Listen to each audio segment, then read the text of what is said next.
Bom dia, pessoal que está aqui hoje. É um grande prazer, mais uma vez, estar aqui no Let's VAT Talk. Esse mês, a gente vai fazer 2, semana que vem tem mais um. A gente vai falar sobre a tributação da cadeia de petróleo, que é um tema, né, que não sai das mídias hoje em dia, pelos vários motivos que os senhores já conhecem. Eu estou aqui hoje com uma equipe mais robusta em números. Eu estou aqui com a Ana, estou aqui com a Amanda, além do nosso sócio Wilson, que veio trazer a grande cereja do bolo para falar sobre os bastidores da edição dessa norma recentemente publicada no estado de São Paulo. Ele que esteve lá no governo, na presidência da Invest São Paulo, e foi um dos idealizadores e cunhadores, se é que a gente pode falar assim, dessa norma, que, no fundo, foi uma excelente notícia para todos nós, né? Além do meu sócio Madem, meu colega Guilherme, que vocês já conhecem aqui das outras edições. E o tema hoje, cara, eu tenho vergonha de falar desse tema, galera. Eu tenho vergonha. Porque como que um imposto que deveria ser neutro, tá, tem acúmulo de crédito? Isso é inconcebível. E a gente que lida muito com empresas estrangeiras fazendo negócio no Brasil, explicar isso para os gringos, cara, eles falam, não, mas você traduziu ICMS como State VAT. VAT não acumula. Você recebe de volta. Eu falo assim, então, bem-vindo ao Brasil, seja bem-vindo. Inclusive, eu até vou ter que sair mais cedo durante o Let's VAT Talk, porque tem um evento do governo da Polônia com o governo do Brasil para promover negócios de empresas polonesas no Brasil. Eu conto ou não conto? Então, é difícil você militar nessa área, você trabalhar na área de direito tributário. Não estou falando só de ICMS, não, de todos os tributos, né? É um caos. E o que a gente vai falar aqui hoje? Logo, daqui a alguns segundos, o Wilson, meu sócio, vai trazer os bastidores dessa norma, vai contar por que ela surgiu, qual é a ideia e o fim pretendido por ela, e depois a gente vai passar para a parte técnica de aplicação, né, com a Amanda, a Aninha, o Marden e o Guilherme. Então, eu acho que a gente já pode começar, porque, como eu disse, minha voz já não está das melhores, graças a Jorge Mateus. E eu quero já passar a palavra para o Wilson. Talvez a gente não coloque a apresentação agora, pessoal, o PowerPoint, só para o Wilson. A gente está louco para ver a cara do Wilson falando. Wilson, o palco é seu. Bom, então, bom dia a todos e a todas. É um prazer estar aqui falando com vocês.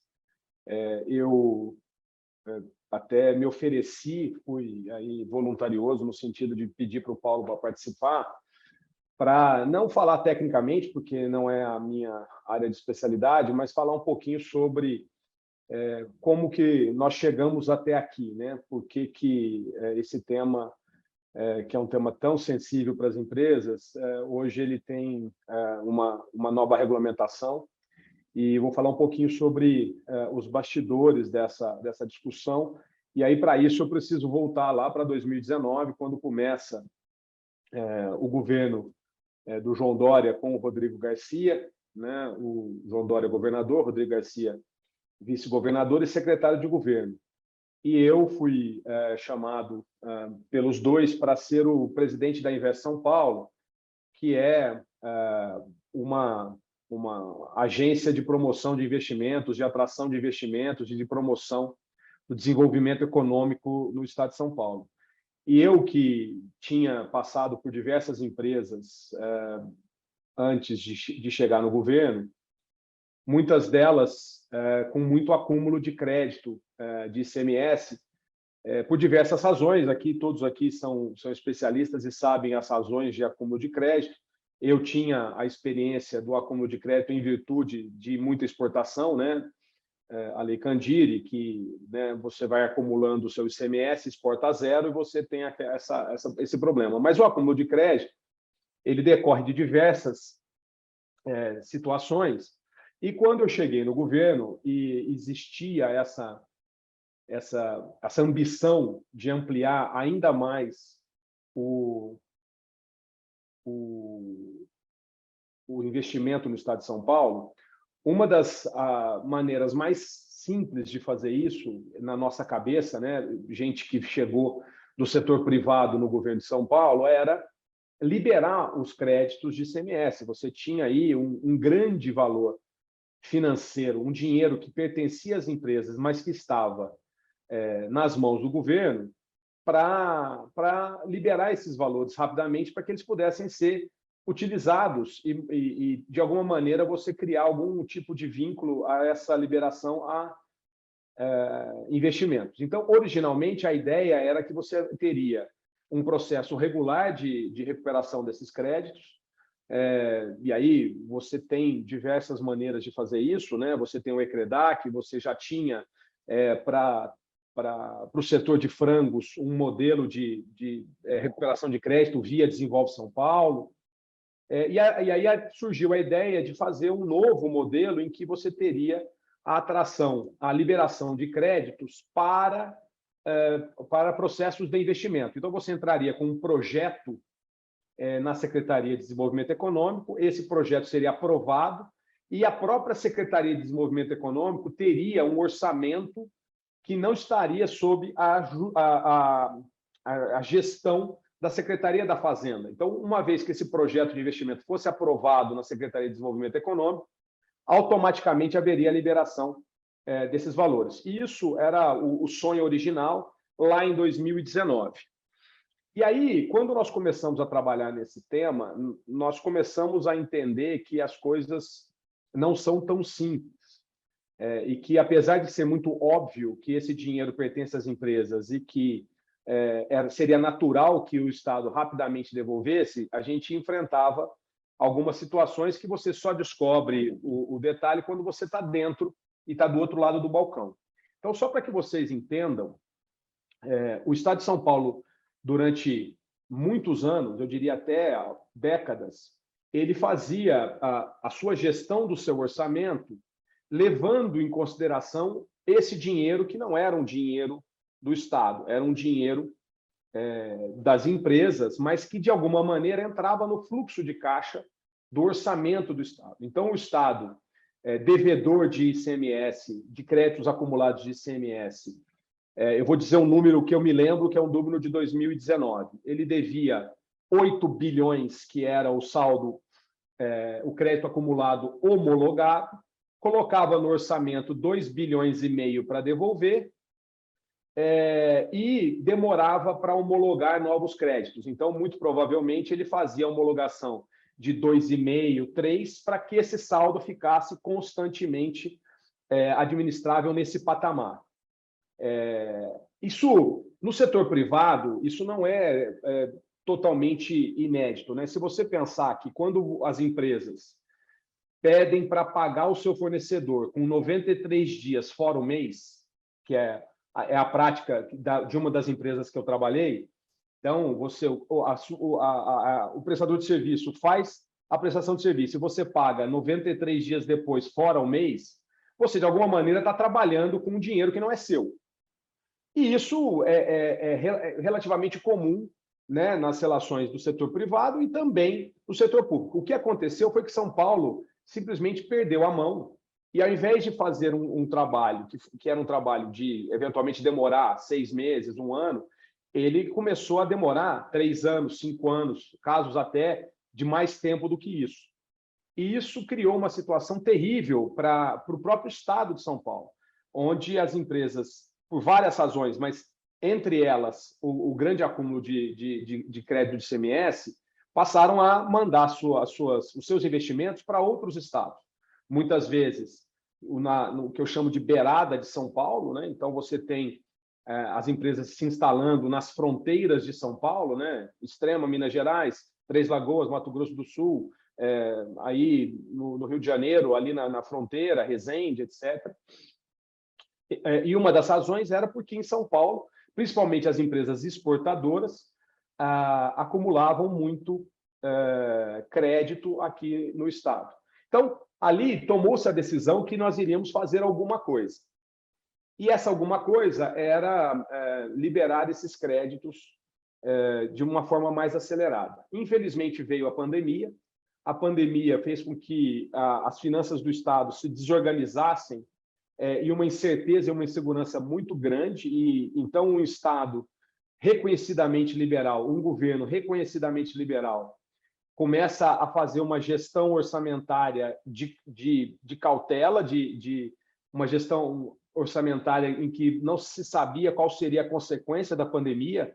Então, eu me lembro que ali em maio de 2020, ainda no início da pandemia, havia uma corrente dentro da Secretaria da Fazenda que dizia que, se as coisas continuassem como estavam, em outubro o Estado de São Paulo teria que optar entre pagar fornecedores ou a folha de pagamento.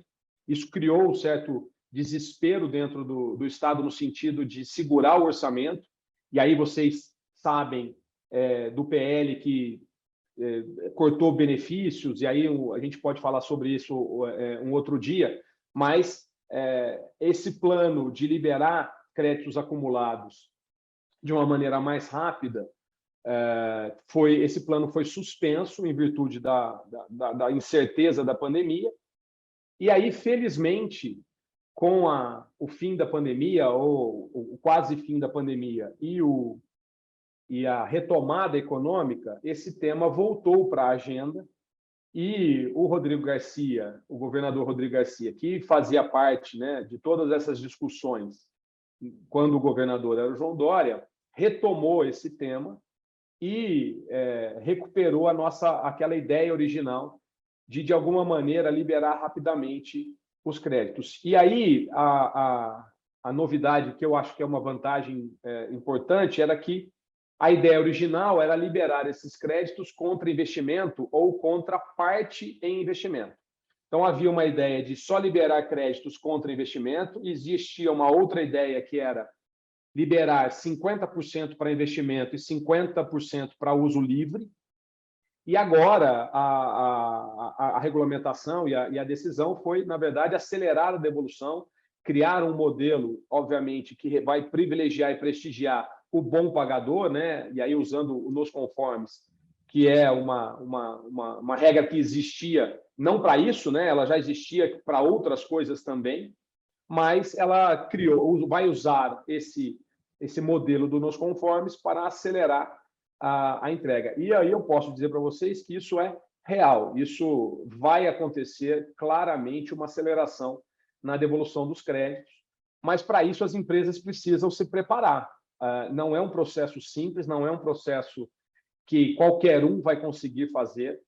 Se não tiver inteligência, se não tiver a prática e se não tiver o conhecimento desse processo, nem todos vão conseguir fazer esse processo. Então, aqui, eu acho que é importante esse debate para que a gente possa não só esclarecer as dúvidas, mas também mostrar para as empresas que elas precisam se preparar para aproveitar esse bom momento. E eu acho que é um bom momento que veio para ficar. Acho difícil que qualquer que seja o novo governador mude essa decisão no curto prazo. Então, nós precisamos aproveitar esse bom momento e, para isso, as empresas precisam estar organizadas, preparadas para poder fazer o requerimento. Então, esse é um pouco aí do contexto que eu queria contar para vocês, e fico à disposição mais para frente se a gente tiver oportunidade de perguntas e respostas, e fiz em 10 minutos. Muito obrigado.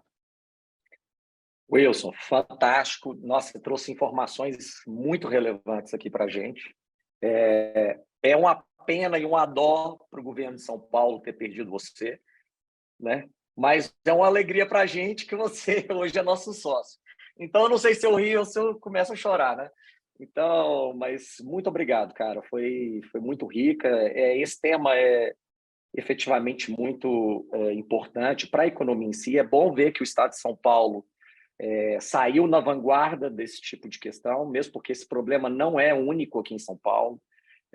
Só porque aqui, pelo menos, a gente vê uma certa preocupação que em outros estados a gente acaba não vendo, né? A gente teve, recentemente, 2 casos muito emblemáticos do problema de acúmulo de crédito. Um foi uma empresa austríaca, cliente nossa, do setor de metais, que saiu do Brasil porque eles não tinham feito o business plan, a formação de preço, considerando possível acúmulo de crédito. Então, ele não tinha margem, não fazia lucro, né? Então, saiu com o salto para trás, né? E o segundo caso, muito recente, inclusive ontem o Mardim me lembrou, de um cliente nosso do setor têxtil, que ele está renovando as máquinas, está comprando novas máquinas, e ele teve que pegar empréstimo para financiar a compra de máquinas, 50 milhões de reais, sendo que ele tem um saldo acumulado de 60 milhões. Quer dizer, ele tem um ativo que ele não consegue usar. Ele tem que tomar empréstimo no mercado com juros altíssimos hoje em dia, por conta desse tipo de problema. Mas, enfim, agora nós vamos passar para a parte técnica para saber efetivamente como é que isso funciona na prática, como é a nossa visão e o que a gente acha que é importante para as empresas e os consultores que estão aqui hoje, os advogados que estão aqui hoje nos ouvindo, para também auxiliar os seus devidos clientes na forma de lidar com essa nova norma.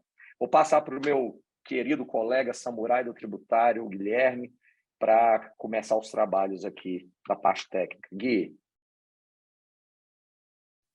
Samurai do tributário, eu gostei. Eu vou colocar no meu LinkedIn. Advogado, samurai do tributário. Pessoal, aí um pouquinho da nossa agenda hoje. Eu estou com o card preliminar. Contextualizar, colocar todo mundo na mesma página.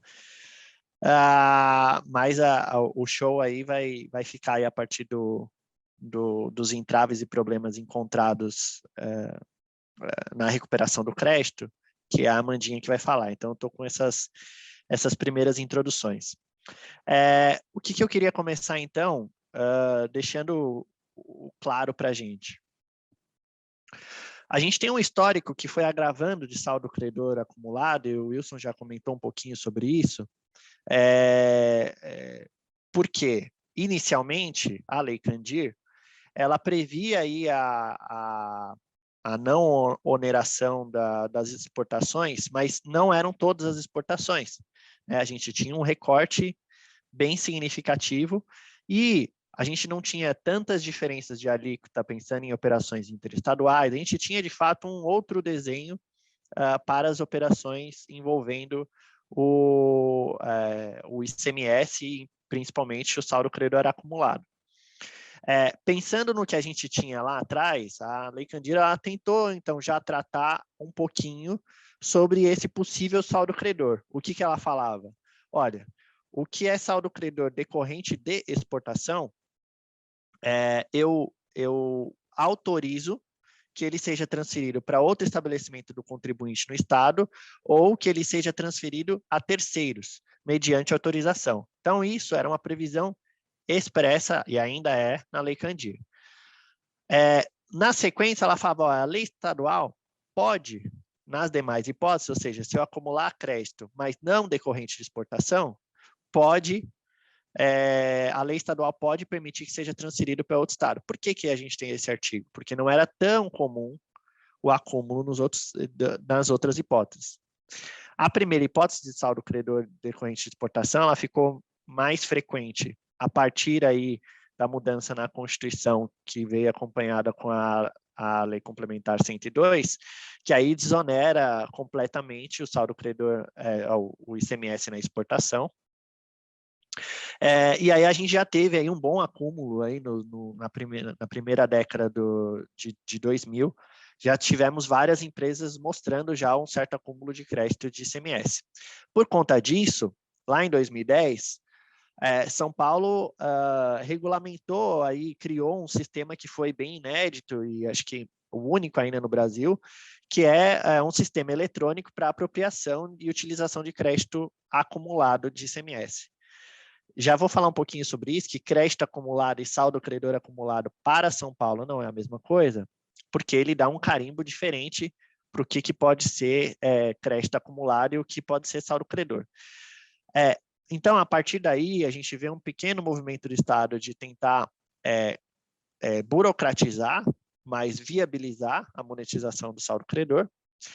Só que a gente teve um problema que começou a afetar aí agora quase todos os contribuintes, que foi a resolução do Senado, a número 13 de 2012, que trouxe a alíquota de 4% para os produtos interestaduais, para os produtos importados nas operações interestaduais. Foi uma saída de tentar reduzir a guerra fiscal, mas aumentou exponencialmente o acúmulo de crédito no setor. Então, a gente tem muita empresa que importa a 18% e dá saída a 4%. Tem que ter uma margem de lucro muito grande para eu não acumular crédito numa situação dessa. Ou eu tenho que ter regimes especiais e outras formas aí de planejamento para eu não acumular tanto crédito. Mas o fato é que a gente teve empresas que, com a entrada da alíquota de 4% em 2013, em 2 anos, dobrou, triplicou, quadruplicou o saldo credor, porque realmente foi um aumento exponencial. O que hoje a gente, para quem está aqui, a quem que esse nosso bate-papo pode interessar? Então, quem está em São Paulo já entregou os arquivos do ECREDAC, mas ainda não conseguiu validação de São Paulo, esse webinar é para você. Se você está em São Paulo, nunca fez ECREDAC, também esse webinar é para você. Se você não está em São Paulo e o estado que você está tem travas ou algum tipo de impedimento para monetizar o saldo credor de ICMS, esse webinar também é para você. E aí, se você tem saldo devedor e quer adquirir saldos credores em São Paulo, é interessante, e aí o Marlon que vai falar um pouquinho sobre isso, alguns cuidados do que você pode ter ao comprar esse crédito, né? Acho que a portaria CAT 54, ela avança muito, mas ela dá um pouquinho de medo em alguns aspectos que talvez nem todo mundo está tão atento. Se você também está em outros estados e tem a abordagem de terceiro para adquirir saldo credor, a gente também vai falar um pouquinho sobre os riscos envolvidos nisso. Então, indo um pouquinho para São Paulo, como eu comentei, o saldo credor de ICMS em São Paulo, ele tem um carimbo, tá? E qual é o carimbo que São Paulo dá? Primeiro, o que São Paulo considera como passível de apropriação via ECREDAC, ou seja, qual é o tipo de saldo credor, qual é a categoria de saldo credor que São Paulo olha e fala, opa, esse cara aqui, eu vou deixar você fazer algumas coisas, vender, transferir, pagar algumas coisas. Quais são eles? Então, é o saldo credor decorrente da aplicação de alíquotas diversificadas em operações de entradas e saídas. Então, vamos imaginar, isso acontece muito no setor automotivo. A gente tem todas as partes e peças, basicamente a entrada é a 18%, e o carro em si, a saída é a 12%, quase padronizada em todos os estados. Então, a gente tem uma entrada a 18%, uma saída a 4%, a 12%. É natural, a menos que a minha margem de lucro seja significativa, é natural que esses caras eles tenham um acúmulo de crédito. Também acontece, como eu já dei o spoiler no outro slide, para quem tem operação interestadual. Então, eu tenho uma entrada e uma importação a 18% e a saída a 4%. Outra hipótese que São Paulo dá uma chancela e fala que esse é um bom saldo credor. É aquele decorrente de uma operação que tem redução de base de cálculo, mas tem manutenção do crédito. Isso acontece muito com cesta básica. Então, a gente tem muitos produtos aí adquirido a 18%. Quando ele vai aí destinado à cesta básica, a maioria dos estados, isso é conveniado, tem uma saída que é uma redução de base para 7%. Em alguns estados, essa redução de base, ela tem previsão de manutenção do crédito. E isso é muito importante. Não basta você ter a redução da base de cálculo na saída. Ela precisa vir acompanhada da manutenção do crédito na entrada. Se você... São Paulo, por exemplo, ele tem uma regra, pensando em cesta básica, que é eu autorizo a manutenção do crédito desde que você adquira de um contribuinte paulista, um industrial paulista. Ou seja, se você compra de alguém fora do estado, você vai ter que se tornar parte do crédito. Se você compra de alguém dentro do estado, você pode manter o seu crédito na entrada. É uma forma diferente de guerra fiscal, mas não é sobre isso que a gente vai falar aqui.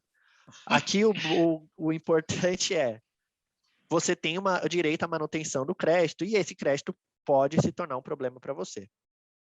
Setores aqui, Gui, só para exemplificar também, calçados, indústria têxtil, todos eles têm redução de base de cálculo, né, sem necessariamente implicar estorno de crédito. Você tem, às vezes, um crédito presumido que aí você precisa estornar, mas a redução de base de cálculo ela não implica necessariamente estorno de crédito, então você faz uma aquisição, vamos dizer, de uma matéria-prima de um outro estado ou até internamente, e a sua alíquota de saída ela é menor, sua margem não é suficiente para cobrir essa diferença, você fica com abacaxi dentro de casa. Perfeito. Máquinas e implementos industriais e agrícolas também.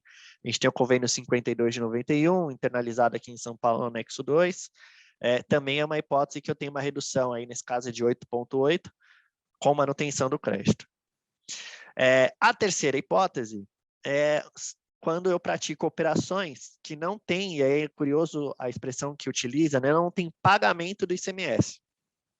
E aí ele usa como exemplo isenção ou não incidência do ICMS ou ainda as operações sujeitas ao ICMS-ST. O que é isso, então? Então, vamos começar pelo fácil.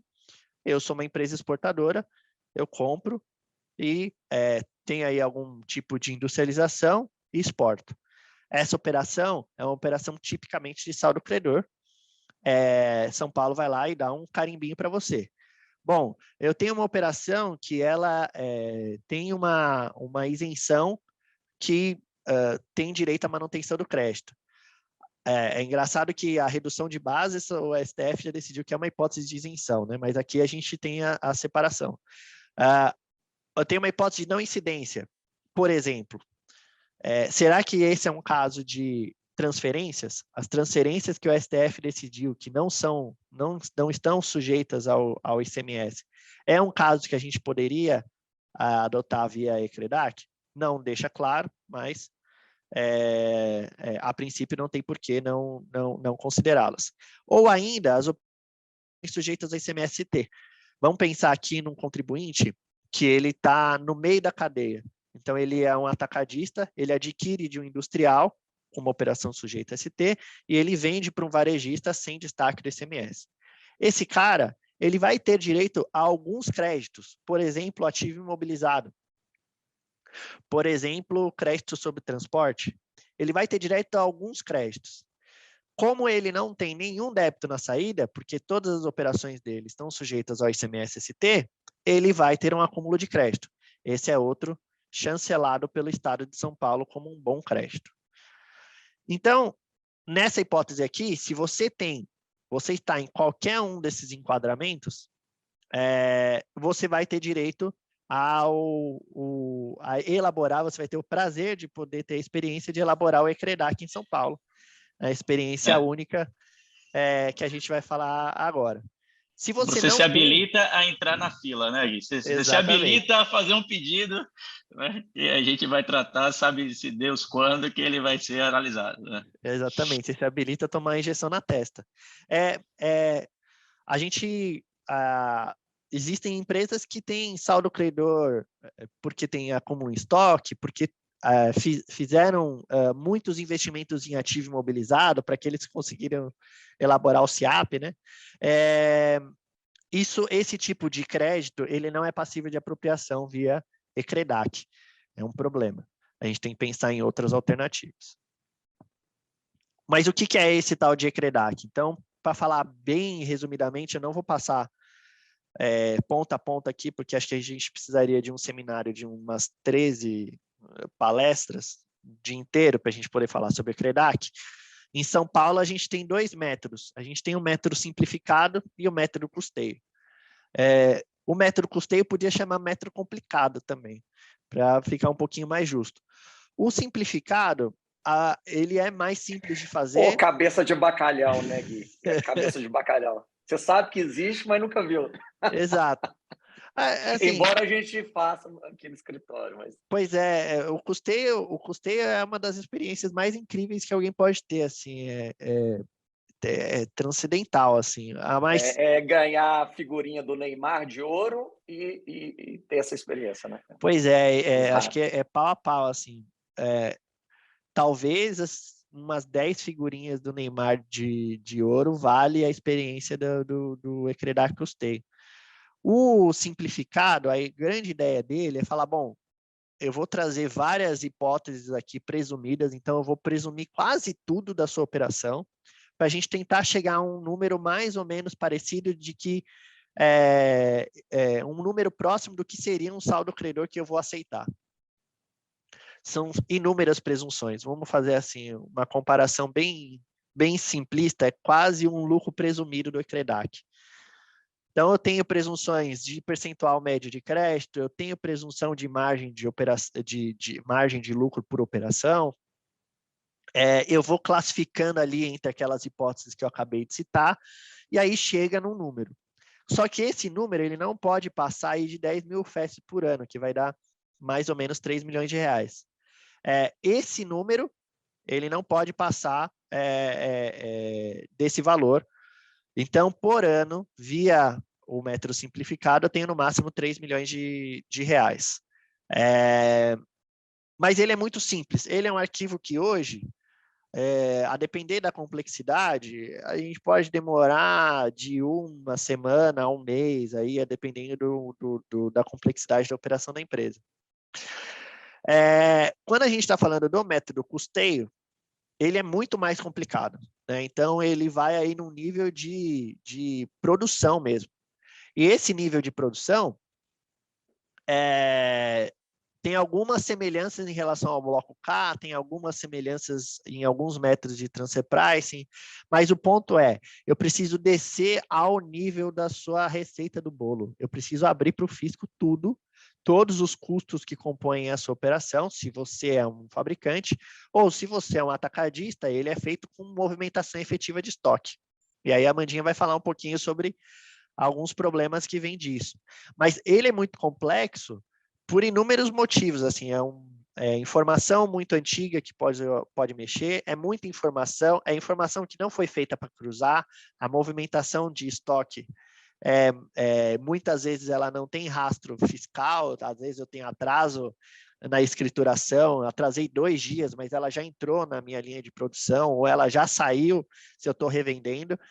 Esse traz alguns problemas que a gente precisa lidar no momento da elaboração do arquivo. Qual a grande graça disso? Eu posso aproveitar o máximo possível do meu saldo credor. Então, se eu tenho muito saldo credor, o método simplificado ele pode não valer a pena, porque eu estou limitado aí a 3 milhões de reais por ano. Também pela complexidade, o método simplificado, na nossa experiência, ele é um pouquinho mais rápido de aprovação. Nossa, então significa que eu vou aprovar em um mês? Não, um pouquinho mais. Em 6 meses? Um pouquinho mais. Aí é mais ou menos 2 anos para a gente começar a ter uma fiscalização até alguma aprovação. O custeio, o que a gente tem de média é 4 anos, mas a gente já teve uma colega aqui que fala que tem um Ecredac que há 7 anos parado. Então, é realmente um pouco desanimador. Quando você olha isso, por que uma empresa faria o Ecredac, né? Ele é custoso, ele demora para fazer, não é um procedimento barato para fazer, principalmente se for o Ecredac custeio. Eu vou pegar muita gente da empresa envolvida, vou parar várias atividades da empresa para conseguir fazer, e ainda assim vou demorar aí 7 anos para conseguir entregar. O que a gente tem após a chegada ao Éden, né? Então, se eu tive aí o meu crédito aprovado, eu fiz todo o procedimento do Ecredac, eu consegui chegar na aprovação via Ecredac. Bom, se for dentro de casa, eu posso transferir para outro estabelecimento da minha empresa, então para uma filial ou alguma coisa assim, Ou eu posso transferir para uma empresa interdependente, mas eu preciso de um prévio reconhecimento. Essas são as únicas hipóteses? Não, aqui eu estou falando só de transferência, mas eu posso pagar ICMS importação, eu posso pagar auto de infração, tem algumas modalidades do PEP, do Parcelamento Especial de São Paulo, que admite pagamento via crédito acumulado. Então, tem algumas coisinhas que elas estão esparsas na legislação da CREDAC, na legislação de ICMS. Aqui, pensando na transferência, o que eu posso fazer? Eu posso, dentro de casa, transferir para outro estabelecimento meu, ou eu posso transferir para outra empresa que também seja do meu grupo. Se for para terceiros, o que eu posso fazer? Eu posso pagar, se eu sou uma indústria, eu posso pagar alguns dos meus fornecedores. Do quê? De insumo e material de embalagem, de máquina, aparelho e equipamento industrial, para pagar caminhão, chassi, carroceria. Evidentemente, todos esses pagamentos, eles só vão valer para o fornecedor que estiver em São Paulo também. Porque se eu tiver um estabelecimento fora de São Paulo, eu não vou poder transferir um crédito, porque o estado de origem onde ele está o meu fornecedor, ele nunca vai aceitar esse crédito de São Paulo. Se eu sou um estabelecimento comercial, o que eu posso fazer? Bom, eu posso pagar, posso usar para pagar as mercadorias que eu adquiro para revenda. Então, o que é uso e consumo eu não posso fazer. Eu posso comprar ativo imobilizado e também eu posso pagar caminhão, chassi, carroceria, nas mesmas modalidades ali do estabelecimento industrial. Eu posso transferir para estabelecimento não interdependente. Então, eu posso pensar em vender esse crédito, e essa é a hipótese de venda de crédito. Em São Paulo, quando a gente estava só com a modalidade de CREDAC, é atrativo, porque a gente tem um deságio baixo. Já tive experiência em deságio de 1,6%, 3%, 5%, a depender do quanto de crédito eu tenho. E aí eu tenho algumas hipóteses de setor específico, setor de leite, tem algumas hipóteses ali que a gente setor a setor, mas estão todas no artigo 73. Agora acho que é o momento da gente começar a aprofundar o porquê que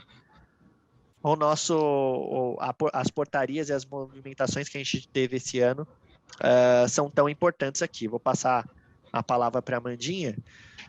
Amanda, estou aqui com a tela, só você ir falando, eu vou alterando aqui. Perfeito. Obrigada aí, Guilherme. Aqui, pessoal, o objetivo é a gente abordar o aspecto mais prático dos entraves que a gente observa na hora de elaboração do cálculo. Pode passar aí para o próximo.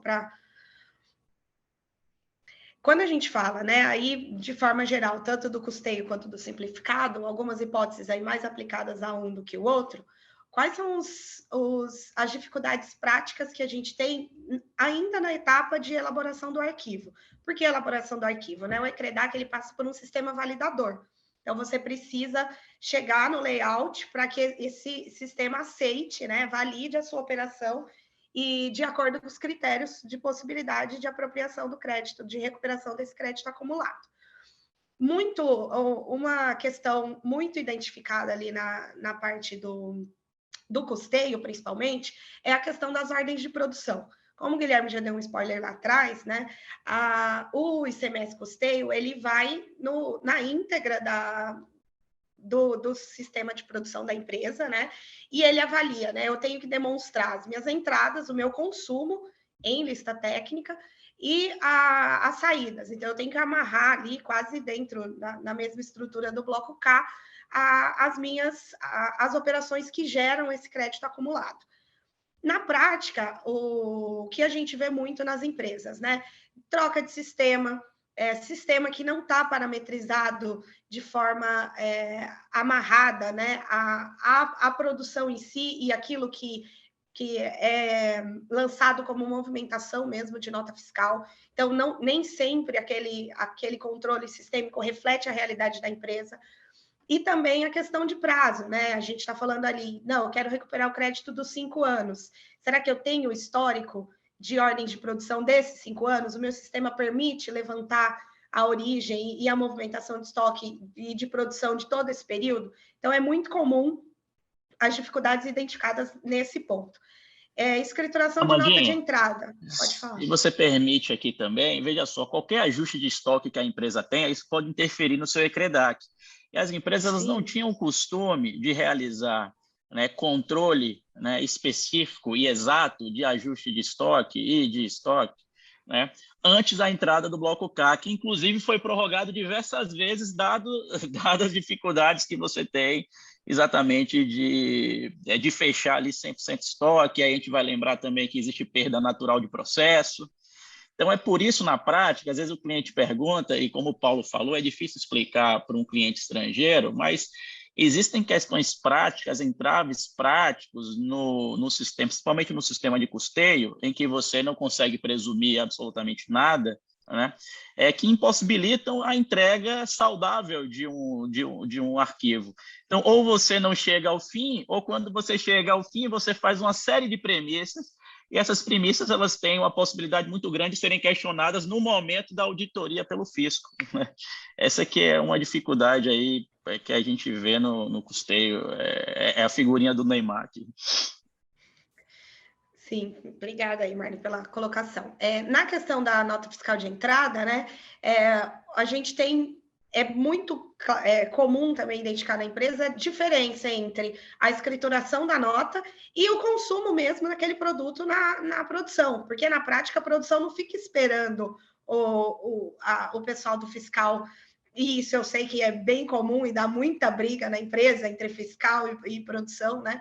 Eles não ficam esperando o lançamento de nota. Eu preciso usar, eu não posso parar minha produção porque você a nota não foi lançada. Então, no momento do custeio, isso também pode dar diferença, né? Numa revenda, num consumo, daquela ordem de produção, porque aquilo não foi lançado ainda no meu estoque e o produto ele já está sendo vendido. Possibilidade ali de questionamento do tipo de crédito que está sendo incluído. Então, a tomada de crédito, inclusão dentro do meu cálculo do ECREDAC de créditos de materiais intermediários. Nem sempre o fisco estadual ele vai aceitar isso de forma simples. Às vezes ele vai questionar, pedir um esclarecimento, onde são utilizados esses itens, né, para ver se de fato isso compõe o crédito que está sendo solicitado. Processos de semi-elaborados, isso principalmente na cadeia de produção, né? Eu tenho uma etapa de produção de um item, esse item é um semi-elaborado e esse item, sim, é utilizado no meu produto acabado para uma posterior venda. Se isso não tiver muito amarrado, né, dentro da linha das ordens de produção, se essas etapas não conversarem entre entrada, consumo, preparação do semi-elaborado, consumo do semi-elaborado no acabado, isso também tem um entrave grande na hora de você validar o arquivo. E aí, um ponto aqui que o Marley já tinha citado, né, que ele mencionou, que é a questão do ajuste de estoque. Muitas empresas fazem o ajuste no contábil, esse ajuste pega tudo, ajusta de uma vez só. Então, às vezes, esse ajuste não condiz com o consumo e com a movimentação do estoque daquele período, né? Feito só no final do ano, não é feito no mês a mês. Então, são questões práticas do dia a dia que impactam diretamente ali na elaboração do arquivo.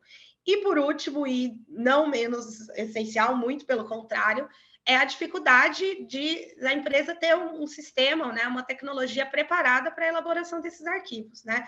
Porque eu preciso cruzar essas informações, tanto no simplificado, apesar dele ser mais simples, o volume de dados ele é relevante, quanto no custeio, que, como a gente já falou aqui, ele é muito mais complexo na elaboração, demanda muito mais tempo, e o cruzamento dessas informações é praticamente impossível você fazer sem o uso de tecnologia, né? Então, é importante se atentar a esse detalhe, a tecnologia ela é crucial aqui para a elaboração dos arquivos, tanto para gerar o arquivo para depois passar no validador, né, quanto para tratar mesmo e analisar os dados que estão sendo utilizados ali na elaboração do cálculo. Pode passar, Guilherme, por favor. Pensando que tudo deu certo, superamos ali todos os entraves práticos do cálculo, temos um arquivo gerado, validamos, então, né, tem o saldo credor, me encaixo ali nas opções do carimbinho do Estado de São Paulo, consegui elaborar os arquivos a muito custo aí, contratamos TexBI, arquivos bonitinho e está pronto ali para entrega, transmito esses arquivos para o fisco. Ah, está superado? Posso usar o crédito? Não é assim. Aí a gente vem com mais uns entraves, que são os entraves administrativos. Esse período, tirando o período de elaboração do arquivo, que já é um período demorado, principalmente na questão do custeio, quando a gente chega no período de análise desses arquivos, até então, né, depois a gente vai falar, o Marden vai trazer ali as novas que São Paulo trouxe, né, as novas manobras que São Paulo trouxe ali para facilitar isso, a gente chegava num novo problema, que é a demora de retorno e de aprovação desse crédito para efetiva utilização, né, e monetização desse valor. Entre o quadrinho 2 ali, elaboração dos arquivos, entrega e fiscalização, o que acontece? Né? O fisco ele não liberava o seu ECREDAC, o seu crédito acumulado, antes de passar pelo processo de fiscalização. Essa fiscalização, no simplificado, aí na média, a gente tem conhecimento que ele demorava em torno de 2 anos, né, para fiscalizar, e no custeio, isso 4, 5, 6 anos, a depender da complexidade também do cálculo entregue. Tá? E o que pode acontecer nesse processo de fiscalização? O fisco pode demorar 3 anos para te retornar e pedir que você reajuste, que você retifique, que você altere o cálculo que você apresentou, aí você vai, reprocessa, demora a reprocessar, entrega de novo, entra na fila de fiscalização.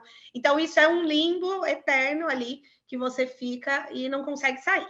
Superada a etapa de fiscalização, deu certo, passados 4, 5 anos, aprovação do pedido, beleza? Eu aprovei, já posso usar? Não, não posso usar ainda. Depois de aprovação do pedido, você faz um pleito administrativo para possibilitar a sua transferência do crédito, né, dentro das hipóteses que o Guilherme bem tratou antes, quando que eu posso transferir, como eu posso utilizar esse crédito. Esse pleito passa por uma aprovação do secretário da Fazenda. Essa aprovação também não é automática, isso demora, a gente tem conhecimento aí que isso demora em torno de 1 ano, quase, para ele aprovar. Aparentemente seria uma coisa simples, né? Porque eu já analisei, já fiscalizei, já tive a minha aprovação prévia. Por que a demora? Mas demora. Né? A gente não tem ali como garantir um prazo curto, porque a gente tem histórico que isso efetivamente demora aí aproximadamente 1 ano. E aí, depois, com a aprovação, aí você fala, ótimo, agora eu posso transferir tudo, 20 milhões, 50 milhões? Não. O fisco estadual paulista, ele ainda pode limitar a sua utilização desse crédito. Então, ele pode virar para você e falar, eu aprovo o seu crédito, mas eu não vou permitir que você transfira tudo de uma vez. Você vai transferir em suaves prestações aí, 12 vezes em carnezinho. Então, quando o cliente olha, né, quando o contribuinte olha todo esse histórico, a dificuldade de elaboração dos arquivos, a demora de todo o processo de aprovação para chegar na efetiva motivação, de fato, às vezes isso é desencorajador e assim, nem vou começar porque nem meu neto vai ver o crédito de volta aí na empresa. Então, realmente isso... Posso fazer um comentário, Mandinha? Pode, claro. Só um detalhe importante.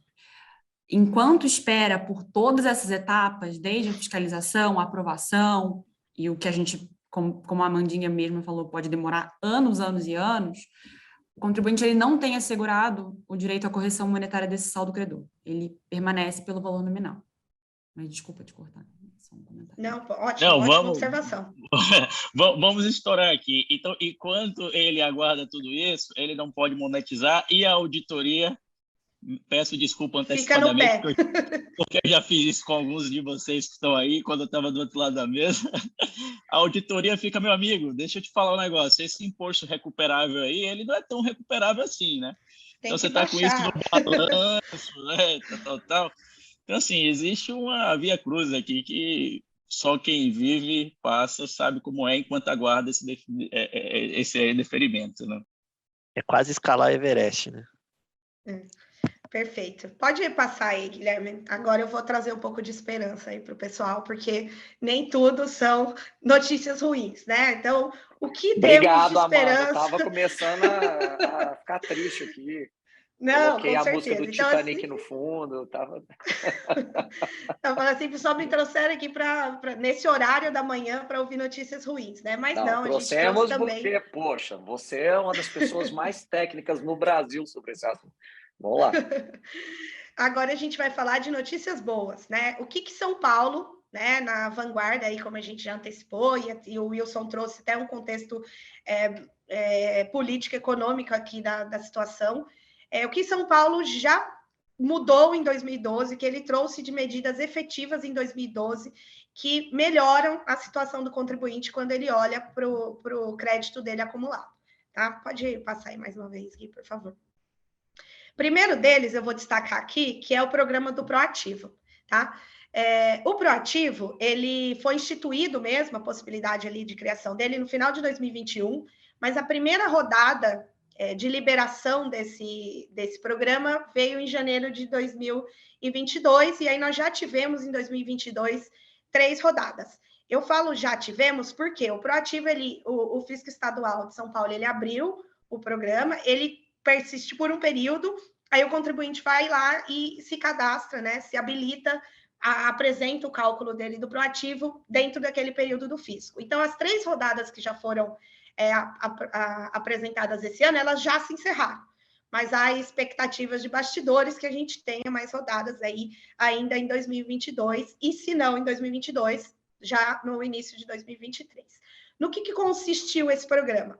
O Proativo, ele é aplicável aos contribuintes que já passaram pela fase de fiscalização, tá? Então, eu já apresentei meu cálculo de CREDAC, esse cálculo já foi fiscalizado, ele já está aprovado, então o meu dinheiro está lá na conta corrente da CREDAC, mas eu ainda não fui liberado para transferir, para utilizar e tudo mais. Então, ele está naquela etapa final entre liberação e utilização do crédito. Para esses contribuintes, o Estado de São Paulo, e aí não para todos, né, só se encaixa ali, não para o valor total, né, do que ele tinha na CREDAC, mas de acordo com o cálculo que é trazido na própria portaria que liberou as 3 rodadas aí do Proativo, esse cálculo ele leva em consideração compras, né, internas e também aquisições de imobilizado. Você faz um cálculo fator, você chega num denominador comum e você aproveita para... você pede a liberação antecipada, a liberação acelerada desse valor que você chegou, considerando os critérios do cálculo. Então, é uma forma de você acelerar essa etapa final de recuperação do seu crédito, isso em prol de contribuintes que investem no Estado de São Paulo, né, adquirem imobilizado, investiram nos últimos anos aqui no Estado, e também compram do Estado, né? Essa compra veio até só na terceira rodada, mas mais para vocês entenderem o contexto dessa última rodada e desse programa, que é interessante, principalmente para os contribuintes que estão lá com o dinheiro parado, não conseguiram usar, e é uma forma acelerada ali que o fisco se comprometeu a liberar esse valor dos créditos. Por hora, e até tive um spoiler aqui, que aparentemente já tem uma rodada prevista para o dia 23 de setembro, né? Então, é ótimo em saber que fiquem de olho, que assim, a gente pode até, dando um spoiler no próximo slide, a gente pode auxiliar também no cálculo, tá, do Proativo para fazer a solicitação do pedido. Um segundo movimento de São Paulo, e aí que vai de encontro aí à portaria 54, ou melhor, que é a portaria 54 aí de 2022, veio atrelado ao Nos Conformes, né? Então, o Nos Conformes, ele já existe desde 2018, ele é um programa ali de conformidade fiscal que avalia os contribuintes de acordo com a qualidade das suas entregas de obrigação acessória, os pagamentos, né? Se eles estão com as quitações em dia, comunicação com o fisco e tudo mais. Mas, de forma prática, o contribuinte até então, A+, A e B, falava assim, ótimo, eu tenho uma nota A, B, mas o que eu faço com isso? É uma estrelinha, eu sou legal, mas no fim eu não recebo nada em troca do Estado, né? Eu estou cumprindo o meu e ele não me devolve ali nada efetivamente na prática ali, que isso retorne para mim de alguma forma benéfica.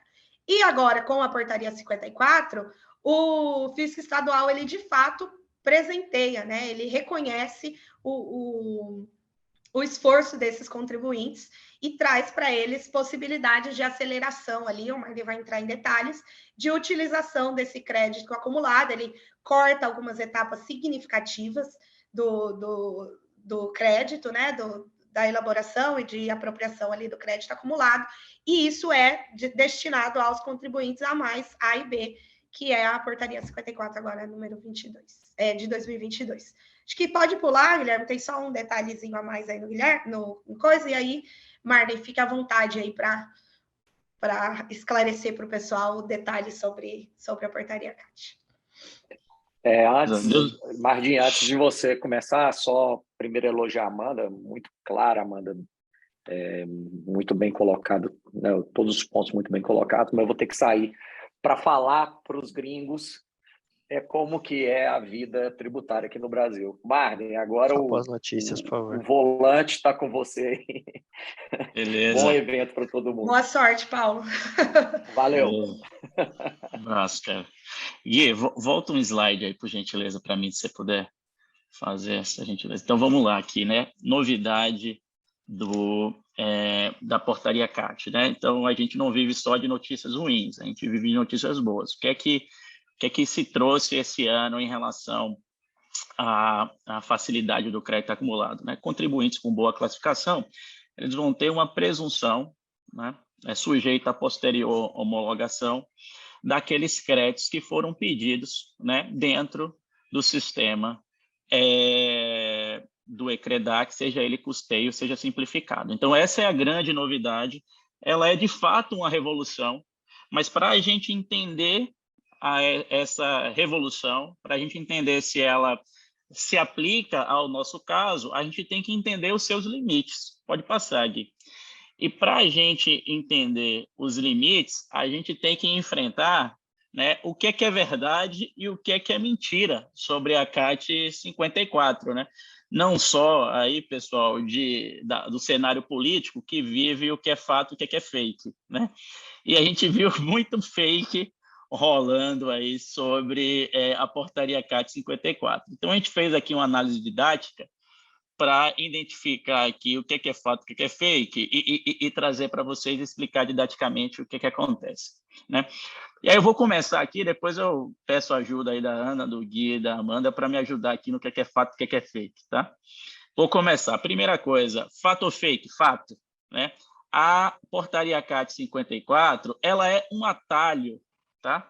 Porque vejam só, de tudo que a Amanda falou, ficou claro ali, o Guilherme também, ficou claro que existem dois momentos, né? A partir da hipótese ali de crédito acumulado, você tem um momento, né, de entrega, elaboração dos arquivos até a sua aprovação, média 2 anos, simplificado, 4 anos, custeio.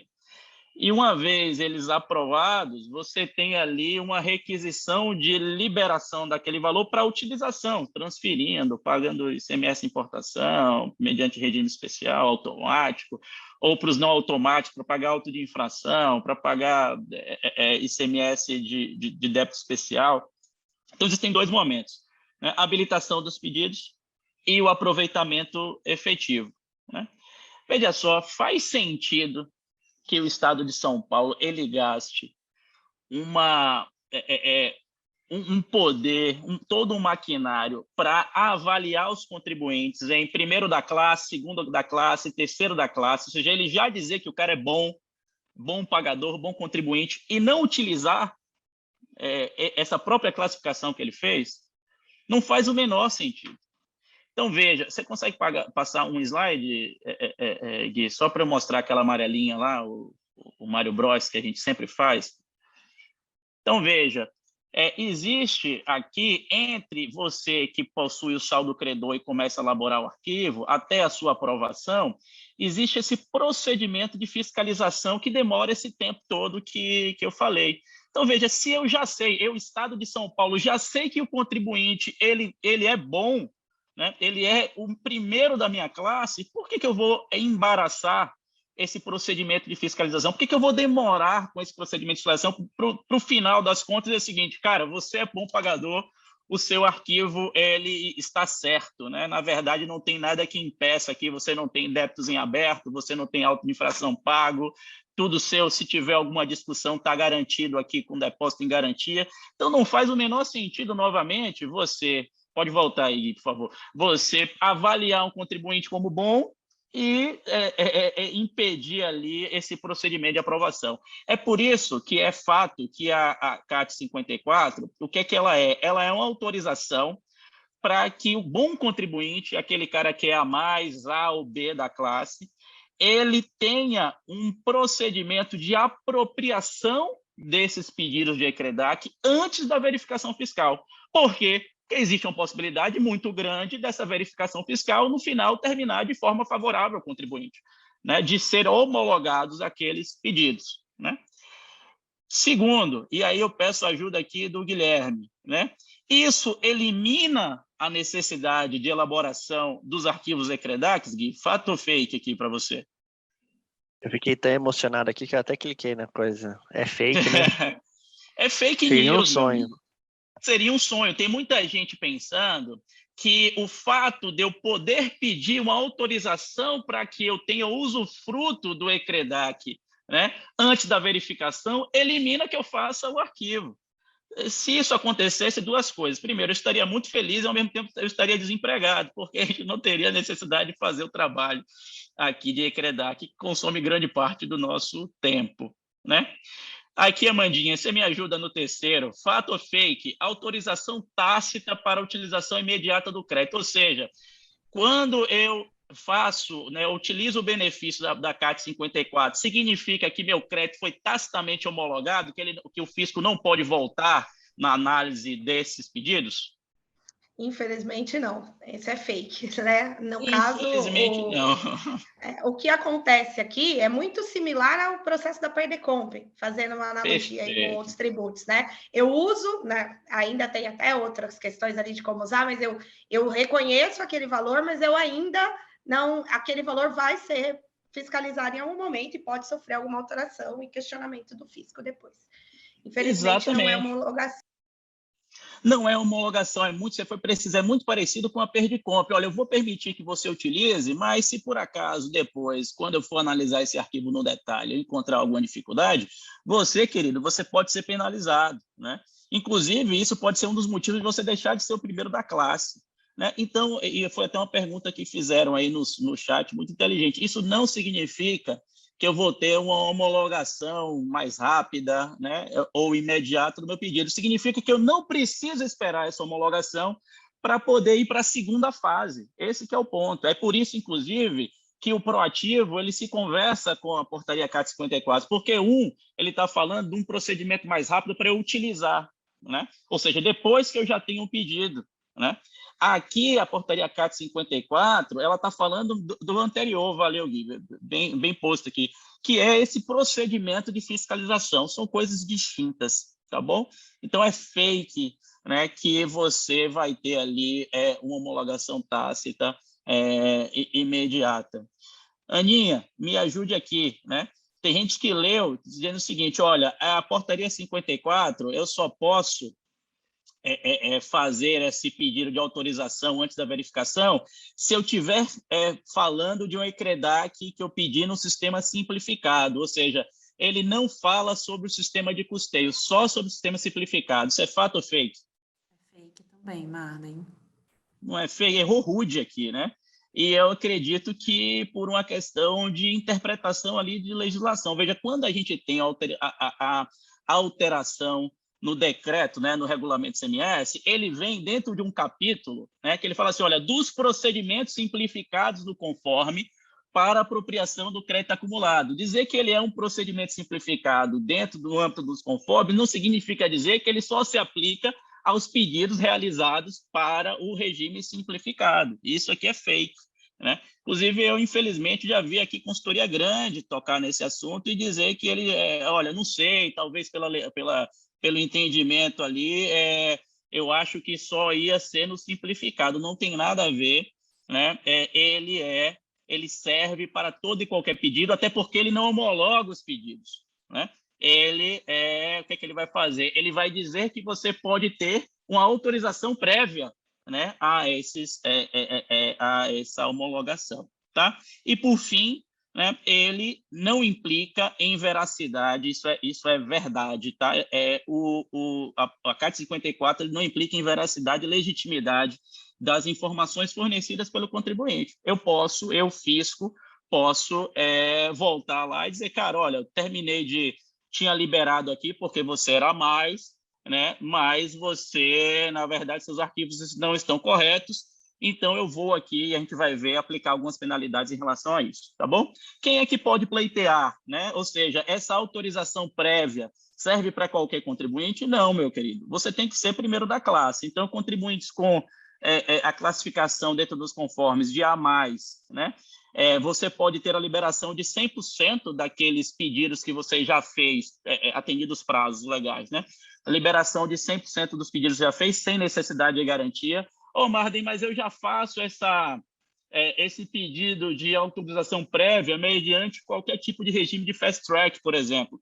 Cara, se você é cliente A+, e o seu pedido de regime é só para antecipação dessa autorização, você pode escolher entre um ou outro, né? Até porque o fast track normalmente exige algum tipo de garantia.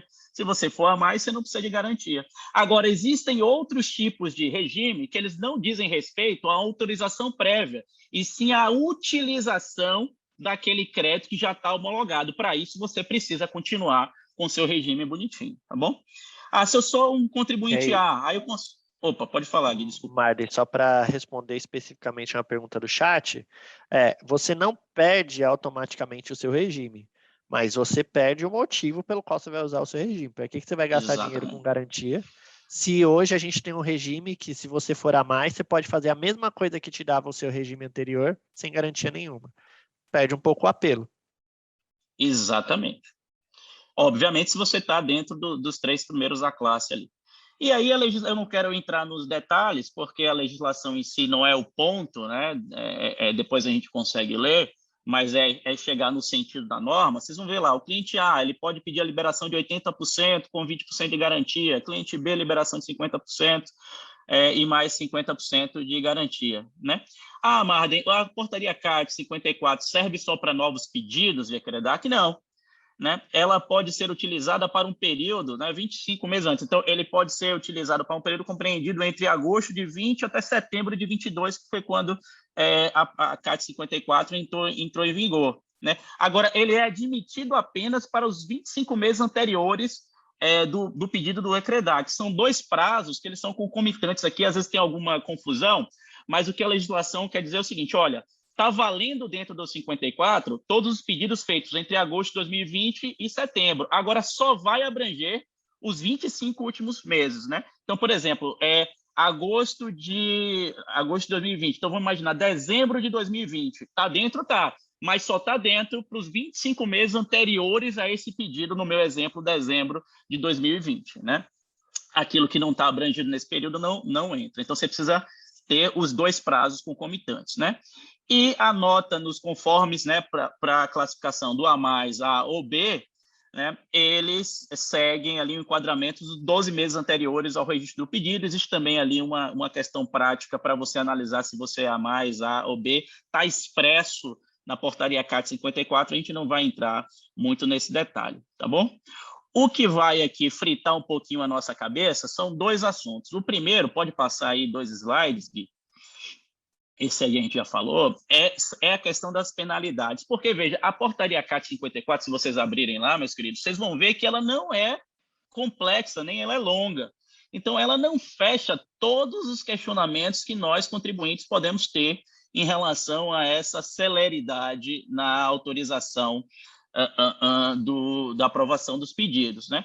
Alguns desses questionamentos dizem respeito à penalidade, né? Em outras palavras, o comprador do crédito, então, numa hipótese que eu transfiro para uma empresa não interdependente, né? Esse comprador do crédito ele pode ser penalizado, né? Em que hipótese? Se por acaso eu peço essa autorização, eu vou lá, tenho essa liberação, transfiro o meu crédito e depois aquela homologação tácita ela não vale, né? Eu fiz dizer, olha, na verdade o seu ECREDAC está errado. Neste caso, quem comprou de mim pode ser penalizado, né? E mais, quais são as medidas cautelares que podem ser aplicadas aqui, né? Para a gente responder essa pergunta, eu preciso fazer a exegese do parágrafo 5º, né, do artigo 45A que é da portaria CAT 54. Né? Então, vamos fazer um pouquinho de exegese aqui do texto. Veja só, o que é que diz o parágrafo 5º? A autorização para apropriação do crédito acumulado não implica em reconhecimento da veracidade e legitimidade das informações, isso a gente já sabe. Então, não significa que eu estou certo com os meus ecredates, né? Fornecidos pelo contribuinte ou homologação do pedido de apropriação. Então, permanece o contribuinte, ele não fala quem, né? Que contribuinte é esse, né? Mas me parece que, num primeiro momento de lógica, ele está falando do contribuinte que apresenta os pedidos de ecredates, permanecendo o contribuinte obrigado a manter a correspondente documentação probatória do meu crédito pelo prazo indicado na legislação. Né? E agora vem o detalhe. Além de permanecer sujeito ao recolhimento do imposto devido, inclusive com acréscimo de multa e juros, em caso de constatação de inconformidades. Vamos parar por aqui.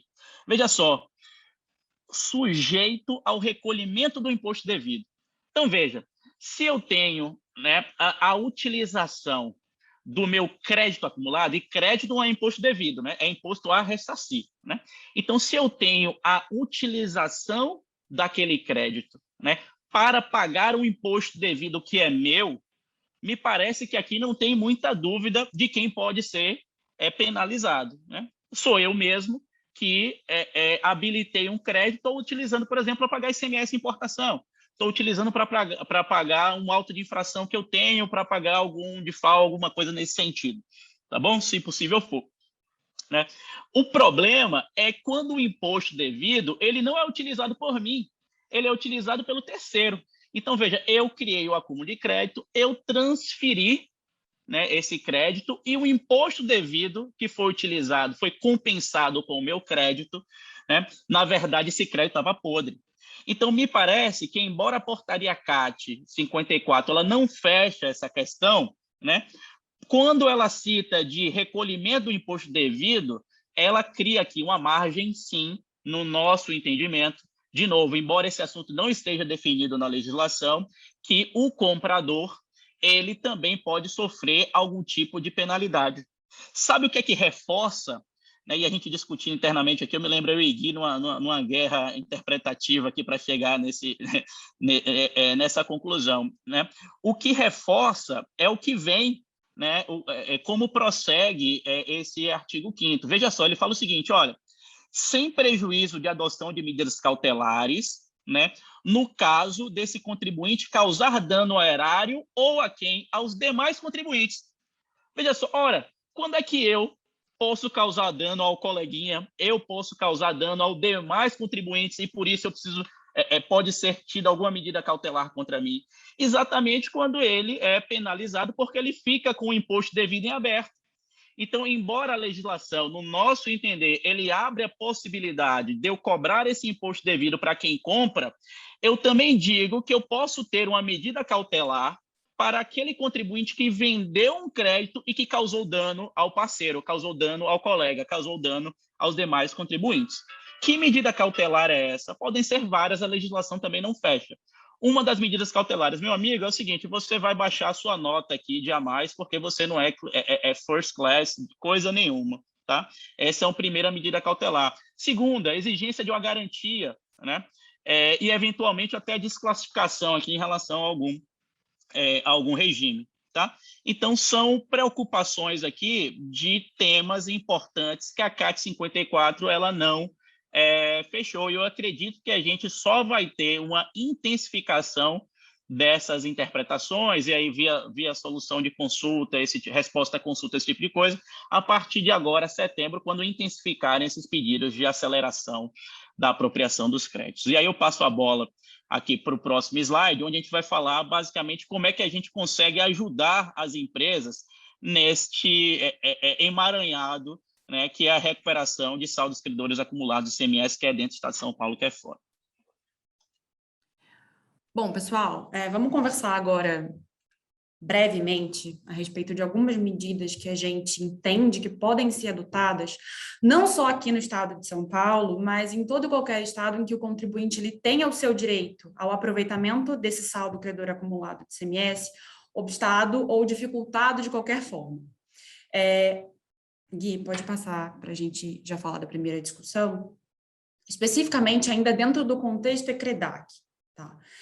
Como a gente estava conversando mais cedo, entre o envio dos arquivos, a fiscalização e a possibilidade efetiva de o contribuinte se valer desse direito creditório que ele tem, se apropriar desses créditos acumulados de ICMS, o lapso temporal ele pode ter de 2 anos a 4 anos ou até mais do que isso. Só que acho que não está aparecendo tudo, Gui. Pode completar o slide, por favor. Isso aí, maravilha.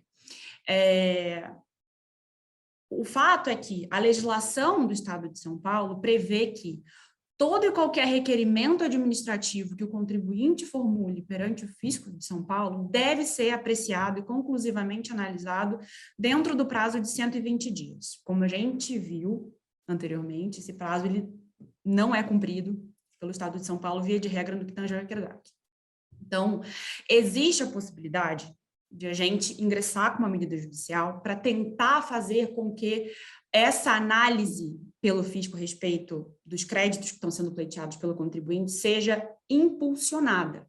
É claro que aqui a gente já vai ter, enfim, muito provavelmente o decurso do prazo de 120 dias para que a gente consiga justificar esse atraso, né?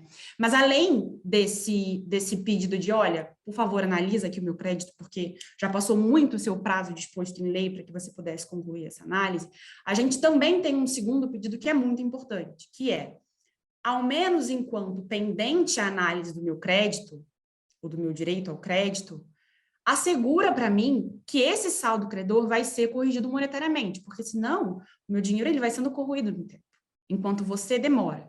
Culpa exclusiva do fisco, eu tenho o meu saldo credor acumulado confiscado, né, de certa forma. Então, a medida judicial ela se prestaria a esse papel. Primeiro, impulsionar a análise do direito creditório para que haja efetiva disponibilização desse crédito para uso e aproveitamento por parte do contribuinte. E segundo, enquanto a minha não utilização, né, o meu impedimento à utilização do meu crédito esteja sendo decorrente de demora das autoridades fiscais, então que se assegure ao menos a correção monetária desse saldo credor para que eu não tenha uma redução do meu potencial benefício da utilização efetiva desses créditos.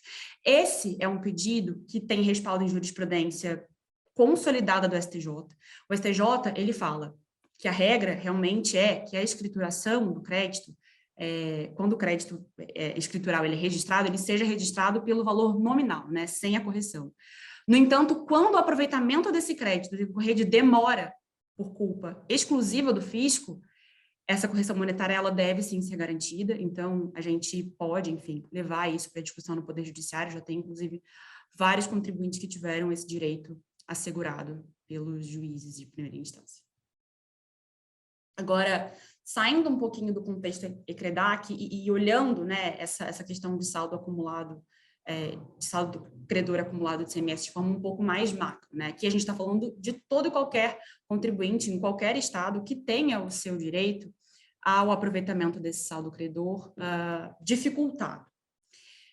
Como o Gui falou no início da nossa exposição aqui, o artigo 25 da Lei Complementar 87, a Lei Candir, ele prevê que sempre que o contribuinte ele tiver um saldo credor acumulado decorrente de operações de exportação, ele tem direito de utilizar esses créditos por transferência. Então, primeiro, principalmente ou preferencialmente, esse contribuinte que não tenha débitos para escoar o saldo credor acumulado, ele vai poder transferir esse saldo credor para um outro estabelecimento seu que esteja dentro do Estado de São Paulo e, subsidiariamente, caso não seja possível essa transferência ou caso não seja necessária, porque, enfim, esses outros estabelecimentos também não têm débito suficiente para fazer frente ao crédito, ele vai poder transferir esse saldo credor para um outro contribuinte, desde que esse contribuinte esteja no mesmo estado e mediante a emissão pela autoridade competente de um documento que reconheça esse crédito. Essa é a previsão expressa do artigo 25 da Lei Candir. Pode passar, Gui. Acontece que alguns estados, eles preveem alguns requisitos adicionais àqueles que estão previstos na Lei Candir para viabilizar esse aproveitamento do saldo credor acumulado decorrente de exportação. Aqui eu separei um exemplo, que é o Estado do Rio de Janeiro, né? Se você pega lá o regulamento de ICMS do Rio de Janeiro, no artigo 10, ele prevê que o saldo credor acumulado decorrente de exportação, ele só vai poder ser transferido a estabelecimentos de terceiros como forma de pagamento na aquisição de matérias-primas para a fabricação dos produtos, mercadorias destinadas à revenda, bens destinados ao ativo permanente. Vejam que esse é um requisito que não está previsto na Lei Candir. Ou seja, esse é um obstáculo a mais que o contribuinte tem que transpor para conseguir transferir o seu saldo credor para outros estabelecimentos de contribuintes, outros. Aqui, a gente também tem uma possibilidade de ajuizamento de medida judicial. Isso porque o STJ, o Tribunal de São Paulo, também tem jurisprudência vasta nesse sentido. Eles entendem que onde a lei complementar não restringe, não cabe ao legislador estadual restringir. Então, se a gente tem qualquer tipo de requisito adicional a esse tipo de aproveitamento de saldo credor decorrente de exportação, esse requisito adicional ele pode ser discutido e eventualmente afastado por uma decisão judicial para que o contribuinte consiga fruir livremente dos seus créditos. E aí, falando um pouquinho da última discussão que a gente separou aqui, é uma discussão um pouco mais nova, que é a seguinte: a gente comumente aqui denomina de compensação cruzada do ICMS, né? Por quê? Porque se você lê a Constituição, entende a materialidade do ICMS, está muito claro que o ICMS é um imposto só, o ICMS é um imposto único, né? Só que, para facilitar a arrecadação, otimizar a fiscalização, os estados, eles prevêem técnicas diferenciadas de arrecadação, mas elas não são nada além disso, técnicas de arrecadação. O imposto não deixa de ser um só, o ICMS.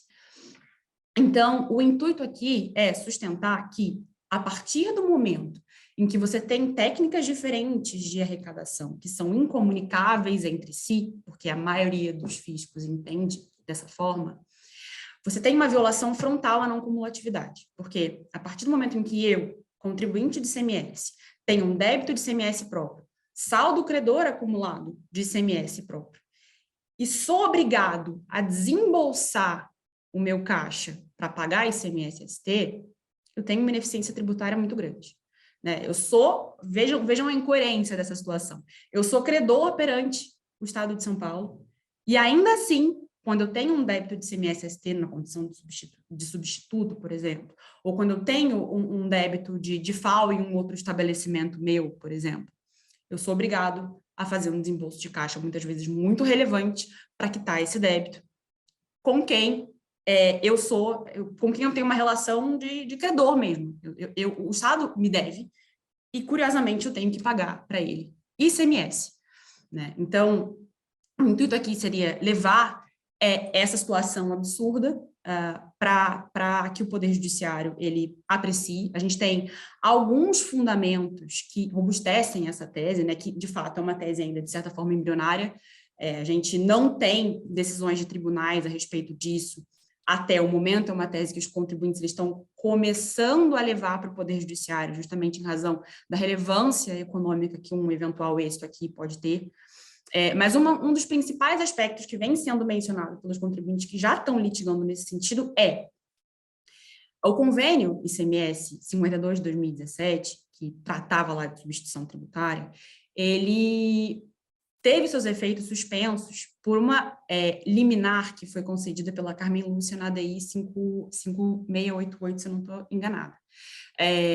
Nessa ADI, a Carmen Lúcia ela suspendeu os efeitos desse convênio justamente pelo fato de que diversas cláusulas dele vulneravam a não cumulatividade do ICMS. E dentre as cláusulas que foram suspensas desse convênio está a cláusula 14ª, que previa, no seu parágrafo 2º, ser vedada a compensação de débito relativo ao ST com qualquer crédito do imposto de operação própria, né?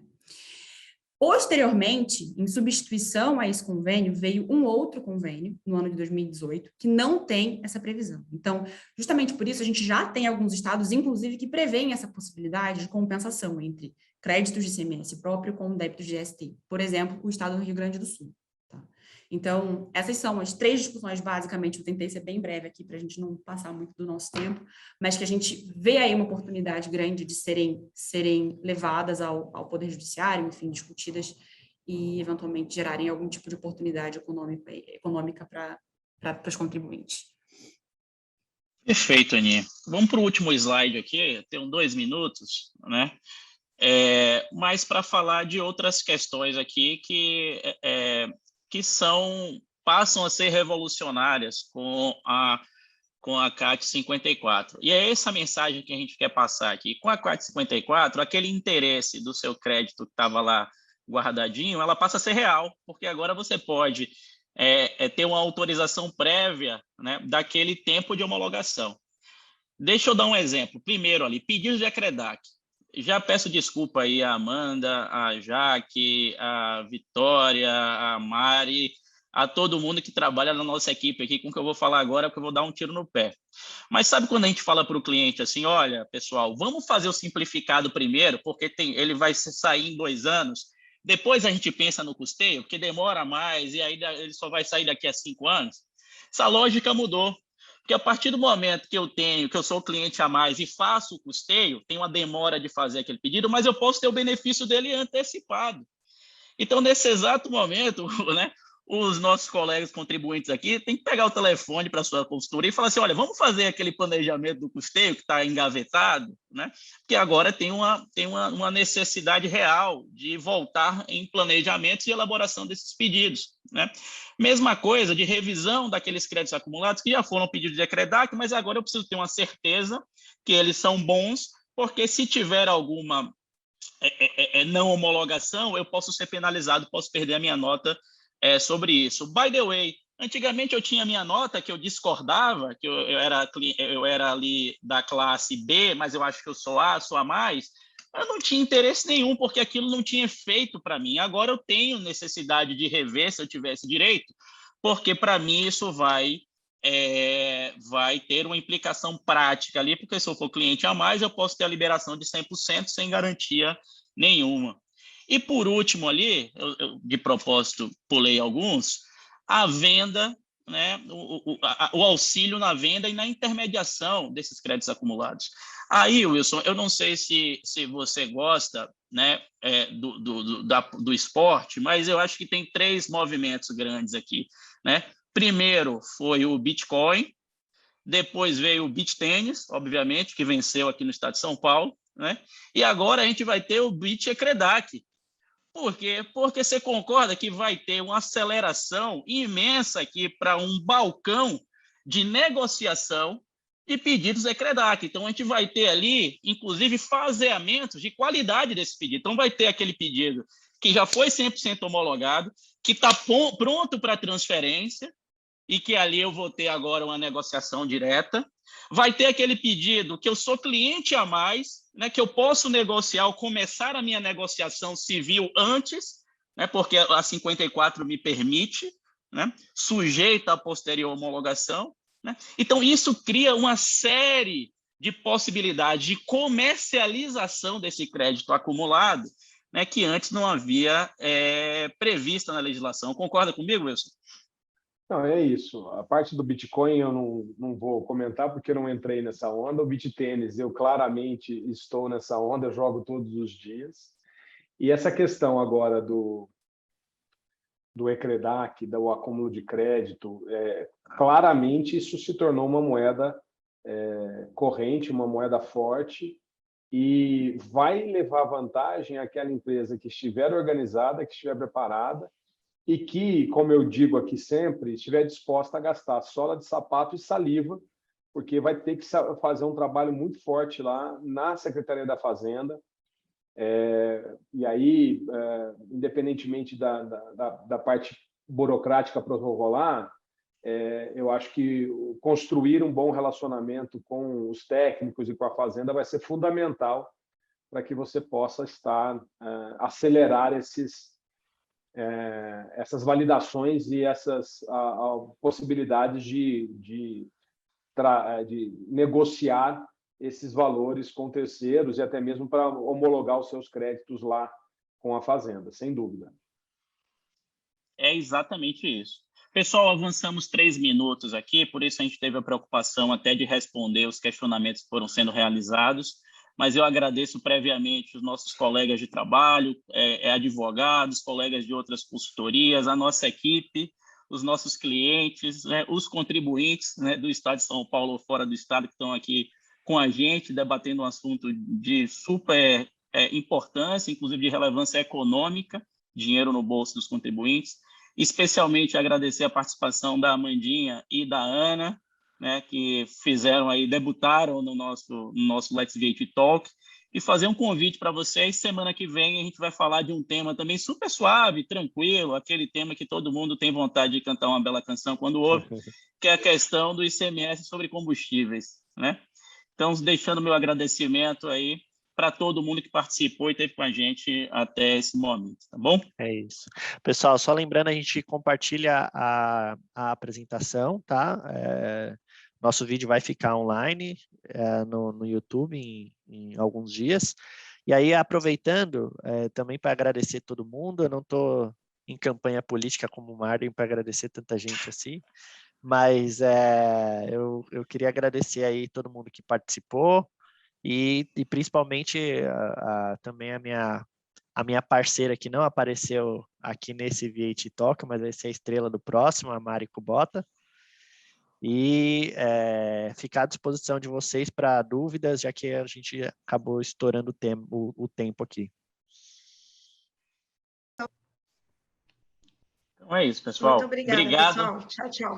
Até a Obrigado. próxima. Um abraço, até a próxima. Tchau, tchau.